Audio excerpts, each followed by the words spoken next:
The previous tenant left a survival guide. The flat isn't new anymore, and I need a better guide.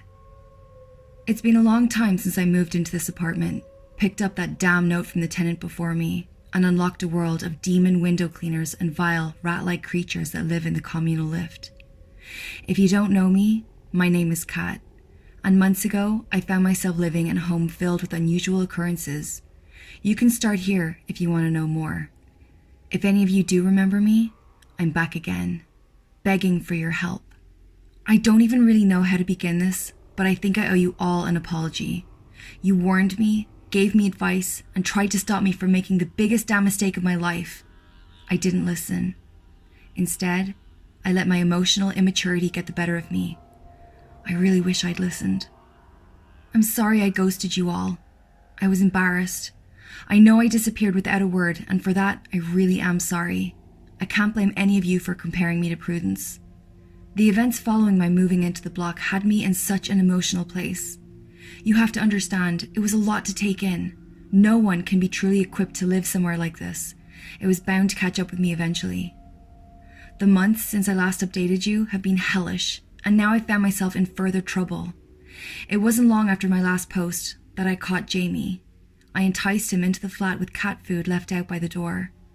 I ran the risk of being mauled alive by the remaining lift creatures to capture my monstrosity of a boyfriend. He was smaller than I thought. I expected him to be much larger than Lila because of the age difference, but he wasn't. Maybe as big as a large dog. Something I missed about Jamie more than anything was his once huge stature, an odd quality to consider, I know, but he was 6'3" and his cuddles felt like the safest place I'd ever been. Looking at the small, deformed, humanoid creature, hunched over, crunching on cat biscuits with its sharp, jagged teeth tucked under a grotesque rodent nose made me feel sick. I instantly knew that I'd made a mistake, that the love of my life was gone for good. But that thing had Jamie's eyes. They were unmistakable. Suddenly, Prudence's need to keep Lila around made sense. I could see an entire life in those eyes that had been ripped away from me, and I was too selfish to let it go. I suppose in that respect I'm exactly like her. Exactly what you all think. A monster. I fashioned a place to keep him hidden in the large built-in wardrobe of our bedroom. It wasn't like Lila's cage, cold and restrictive. It had space, lights, and photos of us before anything happened. It was like a walk-in wardrobe. Ironically, it was something that originally attracted me to the flat. The only similarity to Lila's tiny cage was the large padlock that secured it. I tried everything to bring that little piece of Jamie left inside the creature out. I really did. I sat with him for hours, talking about our lives, reminiscing, trying to feed him his favorite meals. He would make awful, raspy noises when I spoke to him at first, grunting and wheezing as if he was struggling to breathe. I received more than a few bites and scratches, and he refused to eat anything that I gave him, opting for scraps instead. I thought about killing him, a lot. It's a position I never thought I'd be in when we were searching for a home together, and at some point, I realized I consider it daily. I've come close to attempting it more than a few times, but every time I look at those damn eyes, I can't. I'm weak. So I've tried to cope. I've taken the best care of him that I can. I've gotten involved with my neighbors. I babysat Terry's twins twice a week at her place while she slept, and I'm actively involved in the residence committee. I never told anyone what I did, aside from all of you. There's only 2 people I feel I could admit my mistakes to. One was locked in my wardrobe, while the other was seemingly gone forever. Despite this, I kept the garden immaculate in the hope that one day Derek would return, and it kept me sane. I even managed to revive one of the shrubs that Prudence tried to butcher during her attack. But no matter how much love I gave, it just wouldn't flourish, and the bench remained empty. All this while, I kept my deepest shame in my bedroom cupboard. Regardless of all the anguish this place has brought me, there's nowhere else in the world I would consider home anymore. I've never felt more connected to a place in my life. So I've stayed. I've coped, and I kept busy. The tower block may be special, and its residents may often live in another world, but we weren't completely immune to the outside. Government lockdown hit us recently too. With lockdown came the loss of routine as we knew it. The whole building went into chaos, and I was no exception. Being trapped in the flat with him all day undid months' worth of self-destruction and denial in a matter of hours. I'd never been more aware of what an abhorrent thing I'd done than those first few weeks. The other residents were going through their own crisis. Terry hadn't slept in weeks. We FaceTimed regularly, and I missed her and the kids terribly. Every time I spoke to her, she looked awful. There was wailing at night, banging at all hours of the day, and a whole building's worth of inhabitants struggling. When they deemed window cleaning non-essential, it sent that particular pest into chaos. He still appeared on the balconies, but instead of the relentless niceties, he just scratched desperately at the window. I tried not to open the curtain I finally got round to buying a few months ago. I couldn't take his pleading eyes. The residents' committee tried to put things in place to keep the block going.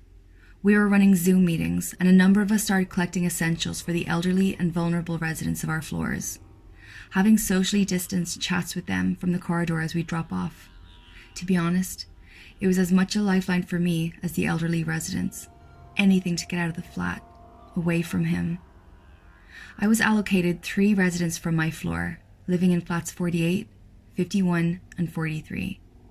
Percy and Sylvia live in flat 43. They're next door to me, and generally very pleasant. Sylvia has a breathing problem, so they had to isolate. They're older, but very independent. Most of the time they just needed a few essentials and didn't want to chat. Mr. Prentice from flat 48 was easy too. He'd been an intensely private man since I'd known him, and lockdown hadn't changed that. He did seem to make more of the animalistic noises I'd come to know him for, but I think being trapped inside would do that to anyone with his particular afflictions. Since he trampled Prudence, I'd been much more tolerant of the sounds anyway. The only thing I really learned about him from doing his shopping is that he loves a drink, and there's often a bottle of whiskey in the bag he carries home with his newspaper inside. Once a week, he asks me to drop off an envelope of cash to the pub he drinks in, the Pickled Gnome. He said that the owner is a good friend, and he worries about her getting by financially with the pub shut at the moment. It warmed my heart. He's such a lovely man.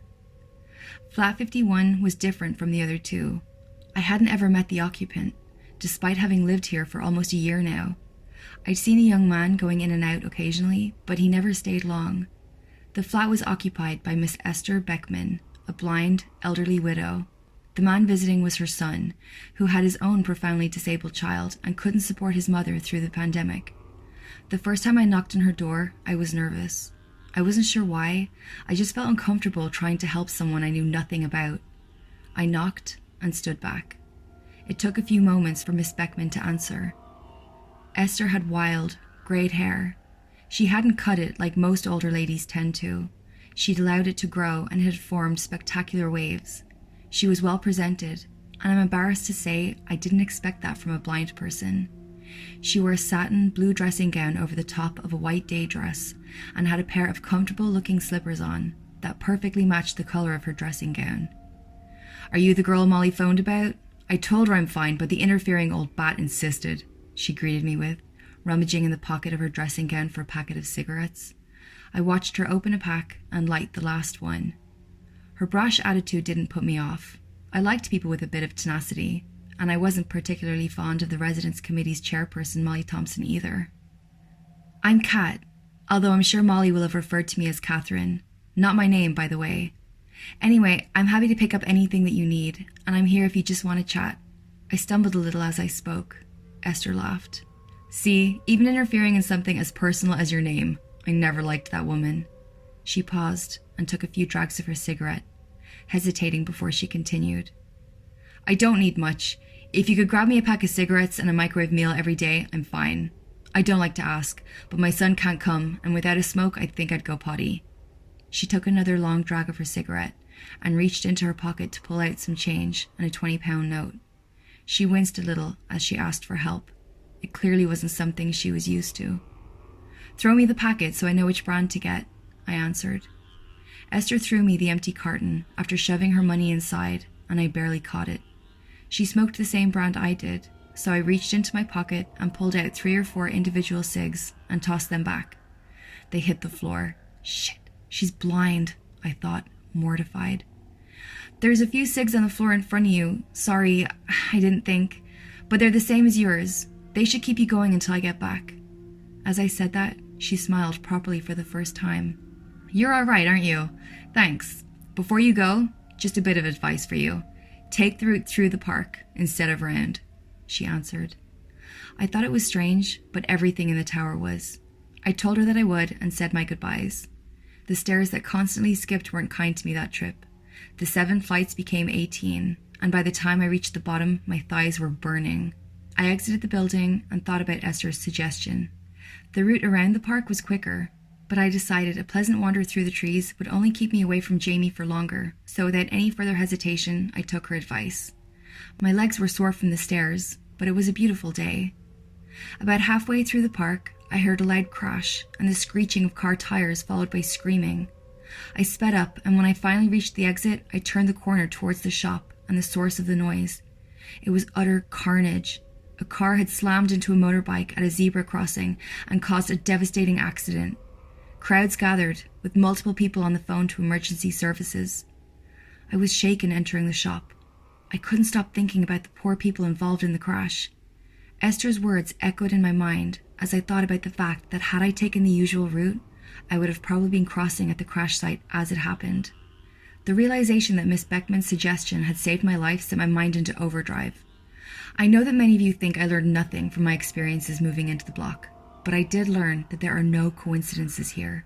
She had known exactly what was going to happen. I left the shop and chose to go back through the park. I was leaving nothing to chance, but it frustrated me that I couldn't get home quicker. When I reached the building, I flung the main door open and started to climb the stairs. They must have sensed my urgency, because they only made me climb 4 flights this time. I stared at the numbers on the flat door. 51. Why had I never met her before? Why had she been hiding in her flat? I placed the shopping bag close to the door and rapped hard on it with my knuckles and shouted, "Miss Beckman!" A few moments passed. I knocked again. "Give me a chance to open the door, Kat. And please, it's Essie. Or would you prefer I called you Catherine?" She opened the door and replied, scoffing as she said Catherine. "How did you know?" I demanded. "Know what?" "You know what? You saved my life. The crash." "I didn't save your life. I knew that if you walked around the park, you'd be in trouble. I had no idea there would be a crash. I just made a suggestion. You saved your own life when you took it," she said flippantly. "So you can see the future?" I asked, desperate for answers. "Don't you dare. Blind woman, second sight. My whole life, the residents of this block have tried to reduce me to a walking cliche, and I'm not doing it anymore. I don't see anything. I've been blind since birth. I've just always had a particularly accurate instinct." She spoke with passion. I could see why she locked herself away. If the other residents knew about her talents, I'm sure she was hounded. "I'm sorry, I didn't mean to offend you. I haven't been here long. These things still surprise me. Thank you for sharing your instinct. I would have been squished if you didn't." "Well, I'm glad you weren't." She reached down and picked up the shopping bag, taking out the packet of cigarettes to open and light one. "Thanks for this," she said, rustling the bag with her fingers. "What flat do you live in?" "Number 42, I answered. Essie beamed. "Ha! I overheard someone saying that the old witch was dead, but I wasn't sure I believed them. I thought Prudence Hemmings would ride out a nuclear apocalypse like the cockroach she was." I cringed at the sound of her name. I try not to think about her too much, or what she put me through. I try to focus on what I love about the block. Essie could tell she struck a nerve. "Did I hit a sore point?" she continued, noticing my discomfort. I wasn't a fan of Prudence either. The idea of her coming back with cockroach antennas in the night will keep me awake now, I answered, trying to lighten the mood. "You're funny. If antenna would have benefited that woman, she'd have done anything to grow them. It's nice to have some young blood in this place. It was all starting to get a bit old and stale. Take care, Kat." We said our goodbyes and she closed the door. That night, I thought about Essie. I imagined introducing her to the twins.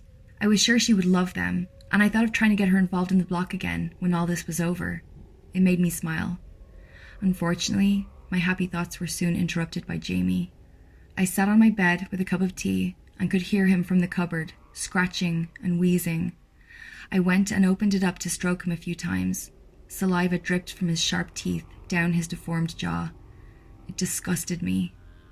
I shut my eyes and tried to imagine my once gorgeous boyfriend, arms around me on the mattress, on the floor of the flat for the one night that we got to spend here together. I wished every day to go back to that, but it would never happen. When I opened my eyes, there he was, that monster. I got close to Essie over those first few weeks. I got her cigarettes and a microwave meal every day, and we chatted at the door. After a few days, I was taking my morning cup of tea to sit in the corridor and talk to her. I started making enough food for two, so she could have something home-cooked. She hated my lasagna, but she was grateful. She had lost her husband young, not long after she had her son, and never dated again. Her life was fascinating. She'd spent years as a social worker before she retired. She said that her instinct helped her give great advice to her clients, and she'd managed to help a lot of people out of bad situations. Essie may have been older, but she was full of life. I asked her why I never saw her, why she never came to committee meetings or got involved. As I suspected, she'd grown sick of the whole block hounding her for predictions about their lives. She told me that once, Molly had begged her to tell her the gender of her unborn grandchild before the child's mother had found out, so that she could hold it over her. It sounded like it got intense. People were offering to pay for the winning lottery numbers or the bank details of Bill Gates. They didn't want to listen when she tried to tell them that's not how it worked. So she kept a distance, saw her son, and that was about it. It made me sad. I vowed that even after this lockdown was over, I was going to keep spending time with Essie. I didn't want to think of anyone hauled up at home all the time without anyone to talk to. I told Terry about her, and she remembered Essie being friends with her parents while she was growing up. Terry told me she'd been a resident forever. I dropped Essie's shopping at the door and sat down in the corridor to chat as usual one afternoon. We spoke about music and her love of jazz. It was pleasant. Just before I left, she stopped me and told me that she had an instinct that she needed to tell me about. It was unusual. She didn't like to share them, and I didn't like to pester, but she insisted it was important. Kat, one of your friends needs help. You need to know that it is possible. It won't be easy, but if you look hard enough, you will find a way. That was all she said. She claimed it was all she knew, but I think Essie liked to hold things back sometimes. Either way, it was cryptic and confusing. I lamented her for it. That's all you're giving me? What am I supposed to do with that? I quizzed her. Haven't got a fucking clue, she replied, lighting yet another cigarette. I got an instinct, and I told you. What more do you want? There's others in this block that would kill for one of Essie Beckman's famous instincts. She laughed and flipped her wild hair mockingly. I sat in the corridor at hers for a while, even after she closed the door. I thought about what her instinct could mean. When I finally gathered up the stomach to enter my flat, I thought of Jamie. What if it meant I could help him? What if what I'd done was reversible? What if there was hope? Or maybe it meant that killing him really was the only way I could help him, and if I looked at myself hard enough, I'd finally find the strength to follow through.